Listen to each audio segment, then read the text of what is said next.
This is Cerebral Cinema. Movies of the mind. By transcription, Barrie Craig, Confidential Investigator, starring William Gargan.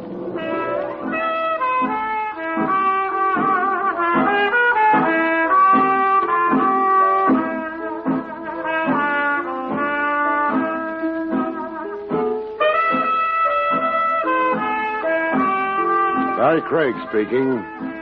Detectives come in three sizes.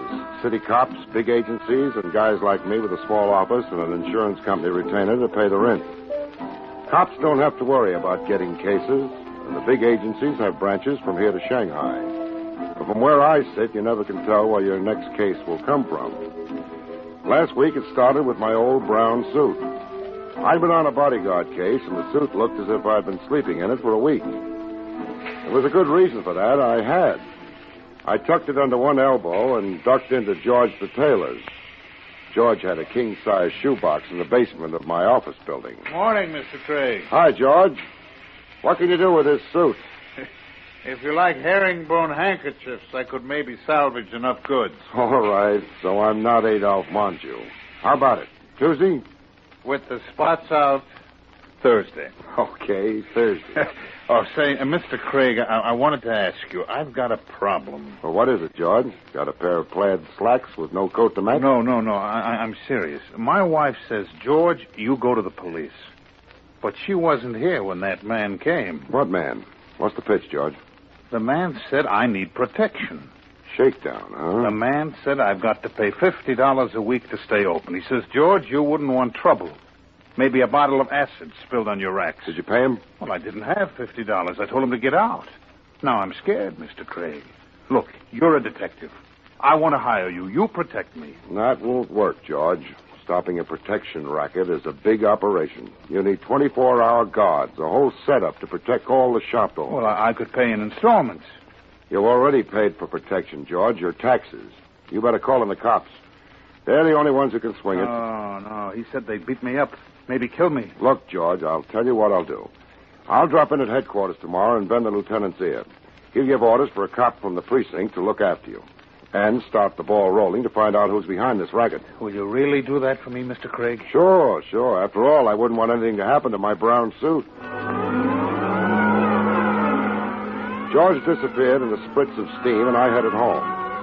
I put in a call to Lieutenant Edwards. He was out, so I left a message that I'd call in the morning. I was propped up in bed eating pretzels, reading a medium hard-boiled private eye opus, wondering where he found all the beautiful blondes with the low-cut problems when the phone rang. I left the intrepid sleuth under a falling blackjack and stretched for the receiver. Craig speaking. Mr. Craig, you've got to come quick. George? You've got to come down right away, Mr. Craig, please. Please. What's up? Somebody there? Hello, George. George! Hello, George! I slid into my shoes and took off across town.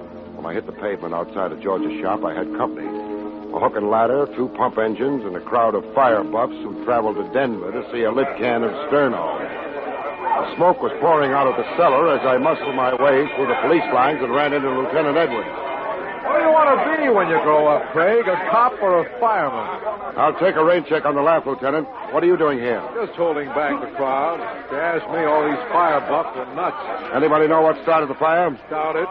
Cleaners' stores go up like birthday candles all the time. What does George say? Who? George the Tailor. He runs the shop. Probably at home playing three-handed stuss. No. He lives in back of the shop. He called me from here. You sure he isn't around? Haven't seen him. Fire boy said the joint was clean. Maybe. We better find out. Hey, where you going? Inside. It's chilly out here. I grabbed a rubber Chesterfield from the hook and ladder and headed inside. The first flash had died down, and the shop was burning nicely at the proper temperature for browning a turkey quickly. Under the fireman's coat, I was beginning to baste in my own juice as I pushed into the back room. I found what I was looking for under the counter, George the Tailor, dead. Carried him outside and knocked off a few minutes to pump the smoke out of my lungs and siphon a little oxygen in. You all right, Barrie? You know where I can get a new pair of eyelashes? Craig, what are you doing sightseeing at a fire at this hour of the night? And how did you know that guy was in there? I told you, Lieutenant. George called me. He was up against the protection grift. He tried to hire me. I told him I'd have you look into it. Well? It's too late for a referral now. Yeah? Well, it looks like it's my baby now. You better give me the whole shooting match to date. I have. That's all I've got. Anything turned up on your end? Any other complaints of a protection shakedown? Not a mutter. You're lucky you're out of it. I'm not. I haven't welched on a client yet, and as far as I'm concerned, George was my client. Well, it's a good, clean pro job anyway. Tough to prove arson. Maybe not. I found this wedged under George. Plastic? Celluloid scrap. Comes in real handy. Stick a plumber's candle in a pile of it, and by the time it blazes up, the mechanic is clear to Nutley, New Jersey to establish his alibi. Celluloid, huh? Well, then I'd better make my call in. Arson. Yeah, and while you've got the precinct on the wire, just casually mention murder. The bus from Bellevue rolled up, and they loaded George's body in the back. I watched it pull away. Then a hand fell on my shoulder. I turned around slow and found a pair of thick eyeglasses staring right through me. Mr. Craig, I'm Alfred Whittington. Oh, look out for the lapel. This has just become my only suit. You're the confidential investigator, aren't you? I've got a license. I want to hire you. I pay rent on an office that's open during business hours. If you don't mind, right now I'm tired and a little burnt around the edges. I overheard your conversation with Lieutenant Edwards. You'll get your ear pinched in a keyhole that way. I'd like to talk to you, Craig. Perhaps my apartment? Perhaps not. Would it interest you if I told you I want to retain a detective to find out who killed George the Tailor? Oh? All right, Mr. Whittington, as you say. Let's go to your apartment. We rode uptown into caddies and had to bend to get around corners. The name clicked as we crossed 42nd Street. Alfred P. Whittington. He ran the newspaper that did the big crime series this year. They got Slutz Longo to talk and almost pinned half a dozen rackets on the coattails of Herman Jess, the big operator. Of course, they had to put Longo together with Scotch tape for the funeral, but it made nice reading, and Herman Jess had left town until it all blew over. Whittington's apartment was in the penthouse on top of the newspaper building. We sailed up in a private lift and waded through the nap to his library. It was the kind of a room you see behind the iron gray hair and the whiskey ads. Whittington was a little cozy about speaking his piece, so we discussed interior decoration till he got ready to make the plunge. I had this room specially designed for my hobbies. Oh, looks like you make a hobby of hobbies. Guns, original oil paintings, and that fish tank is big enough for a stunted whale. Oh, that isn't all. I've got movie editing equipment in those cabinets, color slide projector. I'm very interested in photography. All you need is an erector set. Look, Mr. Whittington, I'm not writing an article for House Beautiful magazine. Of course, I just like to get to know a man before I talk business. With me, it's the other way around, so let's have it. You know, of course, the paper's been running a series on crime in the city. The board of directors is very anxious to continue. They've so instructed me. Where do I fit in? I heard you say you were going to work on this protection racket. That's right. Do you still intend to? Up to the top. Good. We can help each other, Craig. I want to retain you on behalf of the paper. What happened to your reporters? Measles? Contrary to popular fiction, reporters aren't trained as detectives. You are. What do you want? Whatever you can get. Of course, I want reports direct to me, strictly confidential. That comes with the price of the entree. Our legal staff will have to go over everything before we print it. And nobody's to know you're working for me. Bashful? Discreet. The staff here would feel I didn't have confidence in them. Don't you? When I want a job done right, I go to a professional. I want the truth, no matter whom it involves. But I want the story exclusive, as it develops, step by step. All right. Then you're my second client, because George the Tailor comes first. Next morning, I went down to the insurance company that pays me that nice, steady retainer, rain or shine. I waded through the acre of desks in the outer office and rapped on the glass door marked Arthur B. Goldsmith. Art was the company expert on fires. He knew enough angles on arson to burn out an asbestos mine. I planted the scrap of celluloid I found under George the Tailor on his desk and flipped over a few questions. No soap, Barrie. Celluloid is standard equipment. It doesn't point to anybody? It'd be like asking which ball player uses a bat. The mechanic plants a plumber's candle in the celluloid scrap, down she burns, and then They can file the insurance claim in the morning. Much doing these days? Average. Not like in the Depression. In 33, the only way to make a profit was burn your own place down every 6 months. Art, if you wanted to hire the best, money no object, who would you get to start a nice, cozy conflagration? Pro job? Major League. Let's see. Mike DiGiorno's in Elmira. Maybe Irving Turkle, celluloid Harry Bush. I'll give you a list, maybe 10 men. Thanks, Art. The long shot. Got something else? Not yet, but if you rake a red-headed clinker out of the next fire, that's me. I started checking down Art's list. It was like looking for the clams in a bowl of cheap chowder. 2 of them were at peace in the lower bay, hugging a load of bricks. I found Irving Turkle on Center Street, right opposite police headquarters, pushing a baby carriage full of hot charcoal and roasted chestnuts. Hot roasted chestnuts. All hot. Dime's worth, Turkle. Who are you? Barrie Craig. Art Goldsmith at Federal Indemnity put me on you. Oh, yeah. Why, I got a lot of respect for Mr. Goldsmith. A lot of respect. Mm-hmm. Here's your chestnuts. Thanks. Look out for worms. Yeah, I will. How's business, Turkle? You push ice cream, turns cold. Switch to chestnuts, you could fry an egg on the sidewalk. Tough, huh? My worst enemy should have it better. You haven't been roasting anything besides chestnuts lately? Like what? Like tailor shops? Mr. Craig, I'm telling you honest, I ain't so much as set fire to a cigarette since the last time I got sprung. Sure. Look, I ain't so young no more. You could get pneumonia standing out here, but inside those cell blocks, it ain't so nice neither. I ought to know. I've been in maybe 18 years since I was 13. Warwick, Elmira, Clinton, I've been them all. Enough already. I made up my mind I want to die on the outside. Could you use 5, Turkle? Oh, you're kidding. I want to find a mechanic who did a job on the west side yesterday. A tailor shop? You know about it? I read it in the paper. I got a list from Art Goldsmith. Save me some time, and it's worth a thin.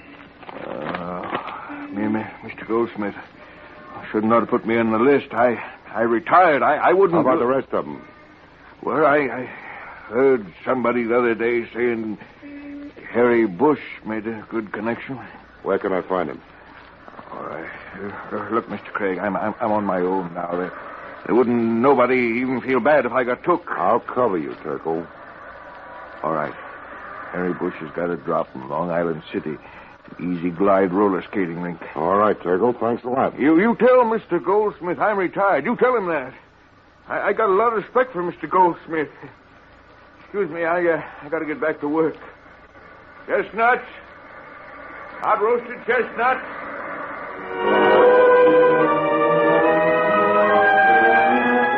The Easy Glide roller skating rink was in a factory district across the river in Queens. It was an oversized barn with high school kids on wheels where the cows should be. I managed to collide with a redhead in a turtleneck sweater and one of those velvet skating skirts that looked like the paper panties on a lamb chop. And she told me where to look for Harry Bush.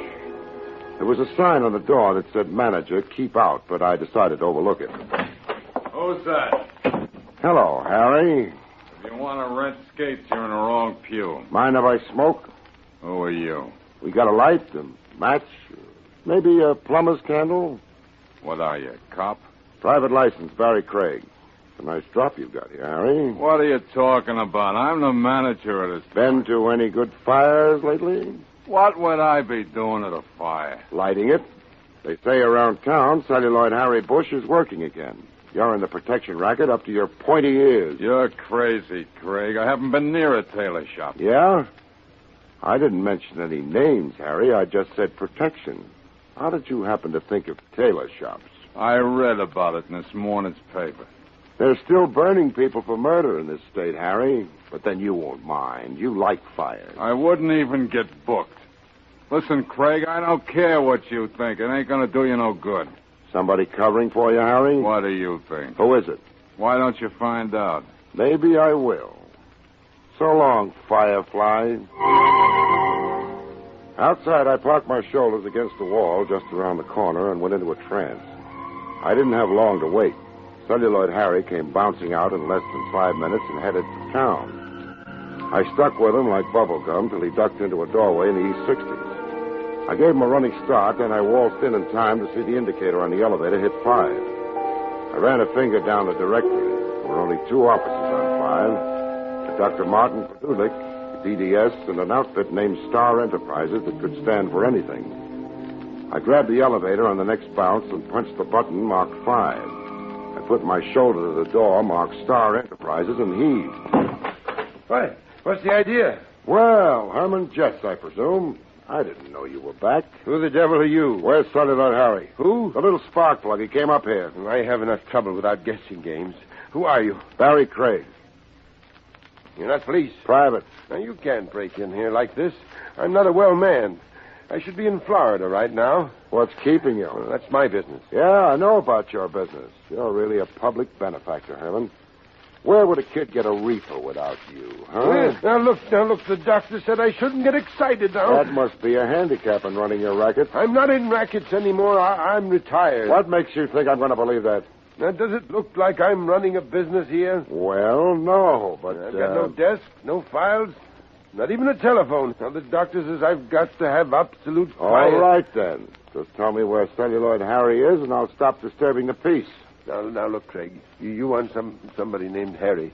I haven't got him. There's only one door here, and you came through it. Now, take a quick look in the closet and walk out of here. My heart can take just so much. I'll take you up on that, Jess. Not even a bone. Now, kindly leave. Okay, Jess. But if you haven't quit the rackets, I'm warning you now. I'm after the mechanic that burned George the Tailor and the man who bought him. Clear up to the top. Put that in your blood pressure and smoke it. I started for the door with a sinking feeling that I was a sucker in a new-style shell game. Celluloid Harry had to be in Jess's office. Unless he was under the rug, I couldn't see him. The elevator door was just sliding closed as I reached it. I got a quick shot of a pretty picture. Celluloid Harry with his finger on the first-floor button. The door slammed, and I stared at the arrow as it swung around. Didn't add up. It wasn't in Jess's office. The only other room on the floor was the dentist. I decided to develop a toothache. Can I help you? It's my tooth. This one, see? Hurts something awful. Oh. Dr. Weiss is on the first floor, and Dr. Carey on the third. What's the matter with Dr. Padulik? I'm sorry, he isn't in today. How about the fellow just came out? There's been nobody here. Then I guess I made a mistake. By the way, you like roller skating? I beg your pardon? Nothing. A book of matches on your desk says Easy Glide Roller Rink. I thought maybe you liked to skate.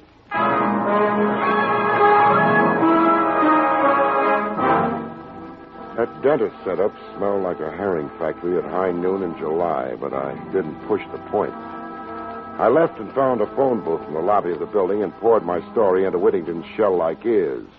There might be any number of reasons for that girl lying to you, Craig. Harry might be a boyfriend. She doesn't like to skate, and Herman Jess is right next door. I think the dentist's office is a blind. Do you think he's fronting for Jess? I'd lay the odds. When the crowd thins out, I'm going up there to check. Well, what do you expect to find? I figure with the rackets Jess is running, he's got to have complete records handy, or he couldn't keep track of the take. I want to find those records. All right. If you come across anything, bring it straight to me. The receptionist had left for lunch, so I rang a few peals on the bell to see if Dr. Padulik was at home. He wasn't, so I let myself in with a bobby pin and went to work on the desk in the inner room. I pulled out a stack of records. That latest date was 3 months ago. The appointment book past that date was blank. The bills checked. Nothing later than 3 months ago, except the last one. A bill from the Conmont Memorial Home for $700.84 for the funeral of Martin Padulik. What are you doing in here? Huh? Who are you? Who do you think I am? Dr. Martin Padulik.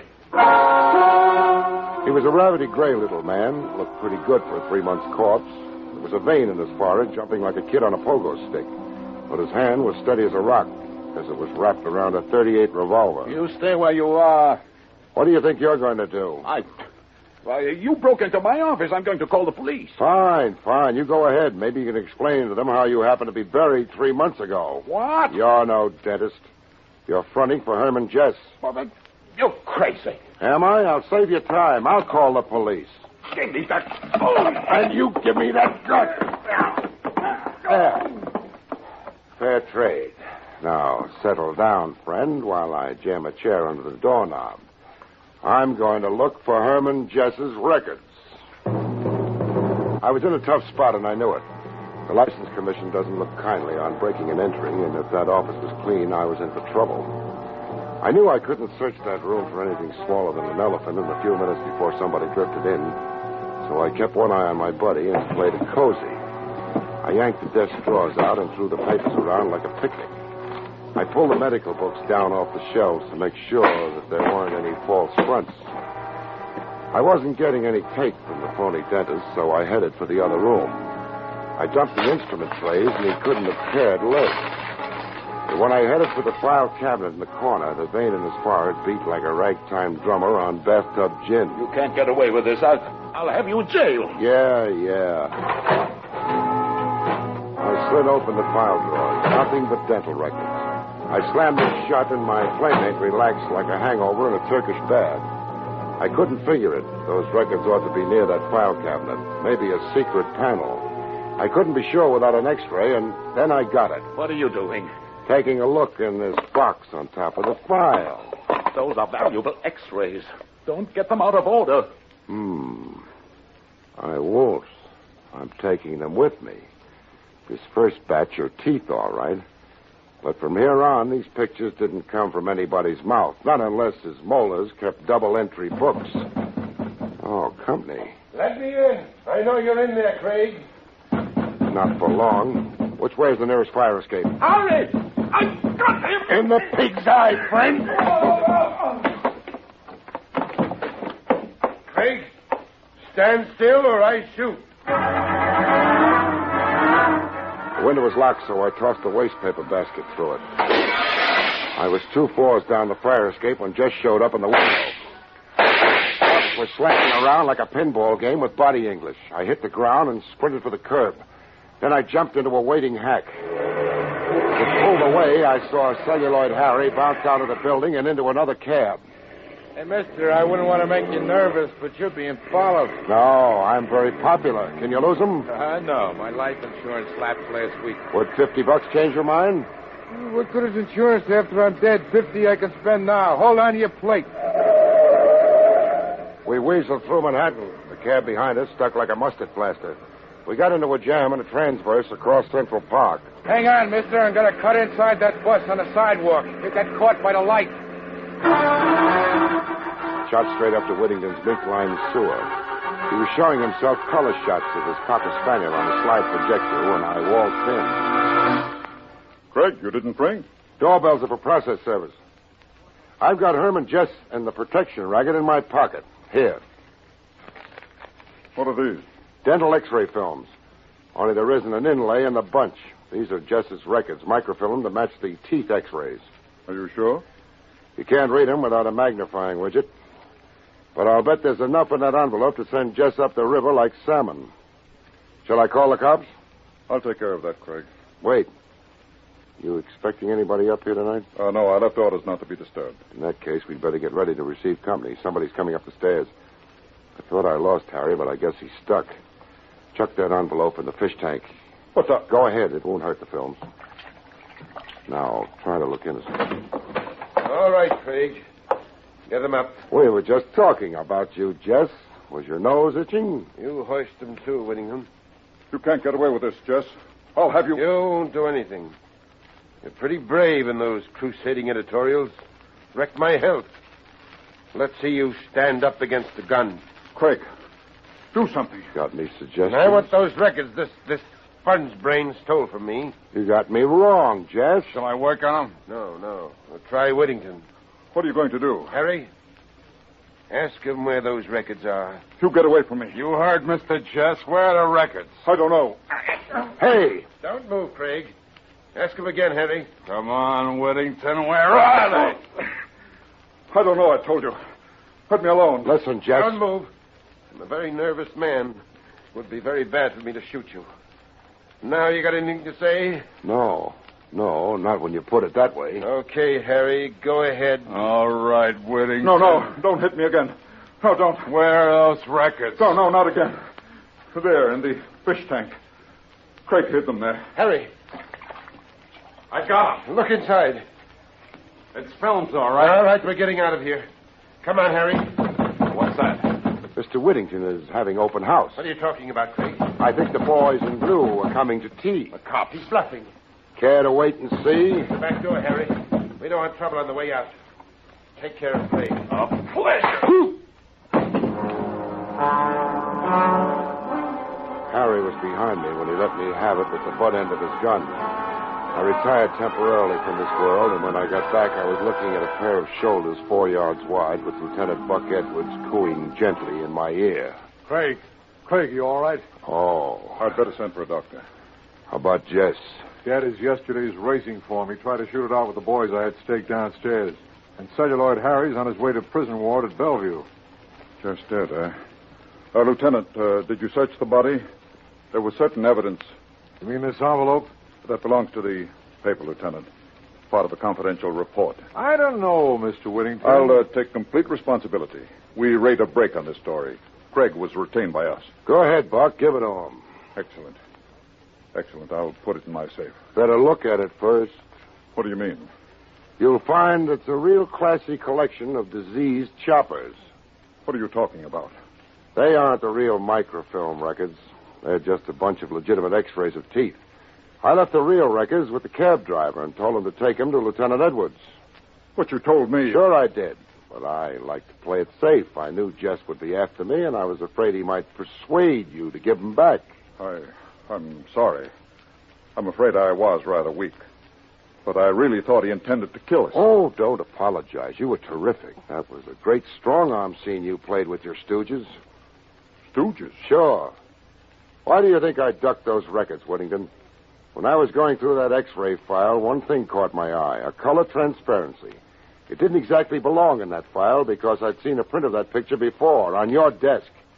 A very flattering portrait of your wife. My wife? Yes, you made a slight mistake. You must have got it mixed up with your microfilm records when you shipped them back to your boy, Herman Jess. Oh, see here. Are you trying to insinuate that I mean, you're the real boss behind this record, not Harry Jess. Why, well, that's absurd. If that were true, then why would I have hired you? Self-protection. Your board of directors was pushing you to deliver that crime series, but you figured that if I turned anything up, it'd be easy to take care of me this way. Craig, you're out of your mind. You can't prove a thing. Oh, yes, we can. We checked those microfilms, Mr. Whittington. There's a payoff to you listed on every page. You've been under arrest for the last 5 minutes. Well, Whittington, I guess this squares accounts for George the Tailor, but you still owe me for one brown suit. I'll put it on the bill for services rendered. Take him away, boys. Coming, Barrie. Coming, Lieutenant. So long, folks.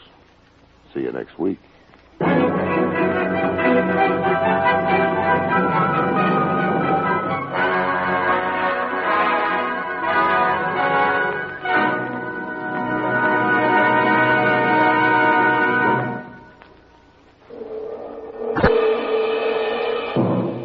You have just heard Barrie Craig, Confidential Investigator, starring William Gargan.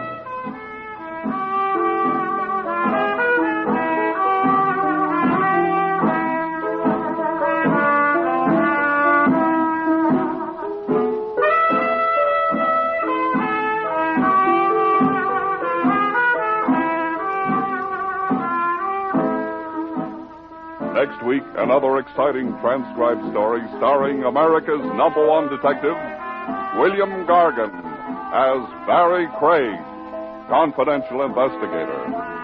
Tonight's story was written by Ernest Kenoy and featured Santos Ortega in the role of Alfred Whittington. Your announcer is Don Pardo. All persons and places mentioned in this program were fictitious.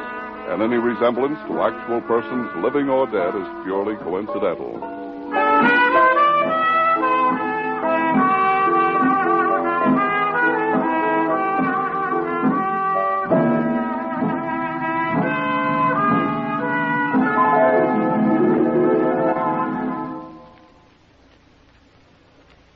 Three chimes mean good times on NBC. Till we meet again next Wednesday for another hard-hitting adventure with Barrie Craig, confidential investigator, let me give you a brief rundown of the adventure shows you can hear on NBC. Tomorrow night on NBC, there are a trio of action programs starting off with Mr. Keene, tracer of lost persons, as he investigates another thrilling mystery. Then Dragnet brings you an authentic criminal case history as taken from the files of the Los Angeles police. Later, Counter Spy is called in to solve a case which threatens to endanger our national security. Then on Saturday, screen actor Brian Dunleavy takes you down the shadow-filled corridors of mystery on another dangerous assignment. On Sunday, NBC's adventure shows include a spine-tingling visit with Martin Caine, Private Eye, followed by the exciting story of The Whisperer. Later, Douglas Fairbanks is featured in The Silent Men with authentic action stories about your government security agents. On Monday, Herbert Marshall comes to the NBC microphone to assume the mysterious identity of the man called X. Then Tuesday night, hear Big Town, and another pulse-quickening story is told by editor Steve Wilson of the Illustrated Press. Well, there you have a complete roundup of the top mystery shows you can hear on NBC. Next Wednesday night, we hope you'll be back with us for another adventure with William Gargan as Barrie Craig, confidential investigator. Now it's Meredith Wilson's Music Room on NBC.